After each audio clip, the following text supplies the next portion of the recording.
It's time for a quick break, but when we get back, Nicholas will be here with us, along with the chef from Prime in Huntington and Angie Carpenter, and they're going to be showing how to cook with these great ingredients. So don't go anywhere. We'll be right back.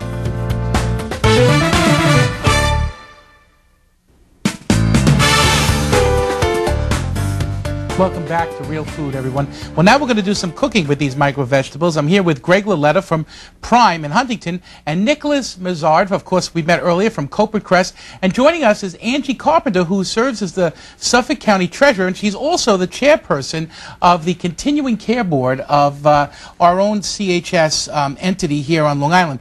Angie, you take care of a lot of the nursing homes and continuing care facilities like hospice. Hospice, Mary Haven, home care, and of course Our Lady of Consolation. So in addition to that, then you have this whole career in serving the people of Long Island through the political realm. Yes. It's incredible. In some difficult times now with our economy and all, Sure. but we manage. And being the treasurer in difficult times. Yes, it's not a good thing. It's like, here's the job nobody wants, right? Exactly. Yeah, I was left standing. Yeah, yeah. Well, that's great. I'm glad you're here with us today. Oh, this is exciting. It's going to be some fun stuff to try, and I'm glad you're here, Greg, because Prime is, Prime's a restaurant that, it's very, very well known on Long Island. People love it. It's a very popular place down on the water. Right. And you guys specialize in a lot of different kinds of foods, really. It's not a steakhouse per se, right? Definitely not. You got a lot of different things going on. Sure. We definitely have focused in, prime dry-aged meats, but we have a lot of seafood dishes, many composed dishes, salads, sushi, raw bar, really, really extensive menu. Now, you use these micro vegetables, right? Yes, I do. It's great. How'd you find them? How'd you discover them? I had used them before when I was in Manhattan, but Nicholas came in one day to the restaurant with a bunch of samples, and I was happy to put a face to the product, and been partnered up ever since. That's terrific. That's great. Well, what are we going to make? What are you going to make today? We're going to do pan-seared scallops with semolina dumplings, onion soubise, a little bacon, and some of these microgreens that Nick brought here. This garlic chive. You have the rock chive on the right side, and after the mustard. The rock chive is on the right, yes. And this one here is a Dijon mustard. Now, can you use your wonderful instrument that you have here? I love this. Absolutely. The longest pair of tweezers in history. And Nicholas will maybe give Angie something to try. I don't know if this is the one. Absolutely. Yeah, we can try. This one would be maybe the best. So those one would be the two ones that Greg gonna be using. This one, for example, like all those herbs, they're all with a lot of flavor. And for example, this one here just tastes like a Dijon mustard. So if you please. Okay. And it's easy, you just pop it in. And it just kind of fills your whole mouth with a wonderful flavor. Oh, that's great. Isn't that something? Yeah, they're really amazing. Oh, wow, that's amazing. I know, it just takes a few seconds and you get all the aroma just popping in your mouth. And so I love this one too, Nicholas, if I may be partial. I know we tried this when we went to visit too. Why don't you let Angie try this and tell her a little bit about this? It's got a great history. Yeah, exactly. This one is one of my favorite history. We have kind of, I would say, partnership with a school in Tibet, and we have those students that are harvesting the seeds, in fact, from this tree, because this is, in fact, a sprout from a tree coming from Tibet, and we just grow them on Long Island. And those one here, you will see if you try just one stem, and you get like all the flavor of a forest after the rain. You will have mushrooms, one tiny garlic, piece like that. Just one small piece, and you get an explosion of flavor. It's very different, right? Oh, yes. It's very, very different flavors. That's what I love about this, and I guess that's a great help in your own cooking, because this kind of expands the depth of what you're cooking, right? Absolutely. This runs the gamut of all the flavors from. There's a microgreen here for anything you could want. There's bright, there's sour, there's peppery, there's earthy. That's what I love about this. Really it's very, very interesting. It's very, very different. Really complement any dish. Now you're gonna do some scallops. You got these are sea scallops, right? These are dried diver sea scallops that I season with a little kosher salt and cayenne. And into a nice hot pan those guys are going. So that means for a nice color, it's going to sear up beautifully.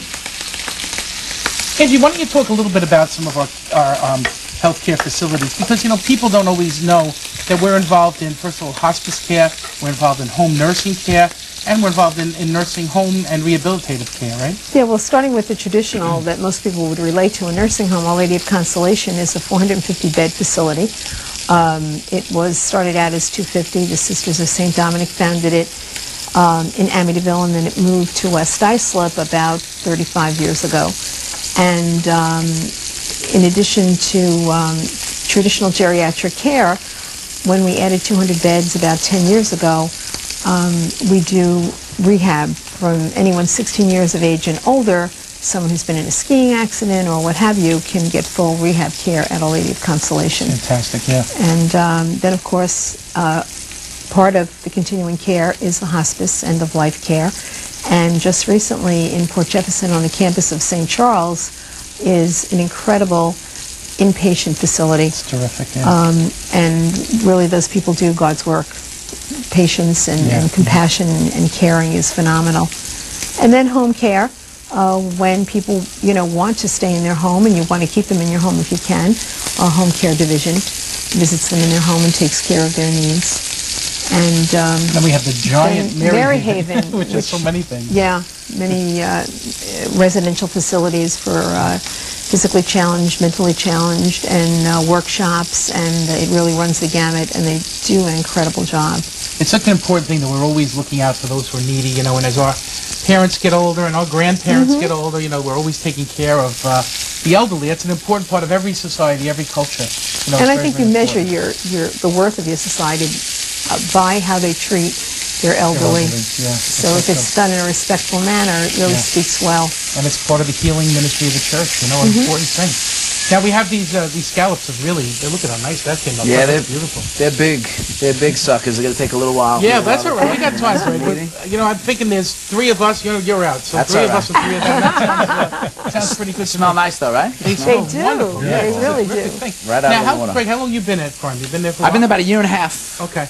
And I mean, do you enjoy it? It's a place that's real busy, right? It's extremely busy, busy, especially in the in the summer months. From May to September. Now, how'd you get into cooking? 7 How did days. that all happen? Just something I always loved to do. Really?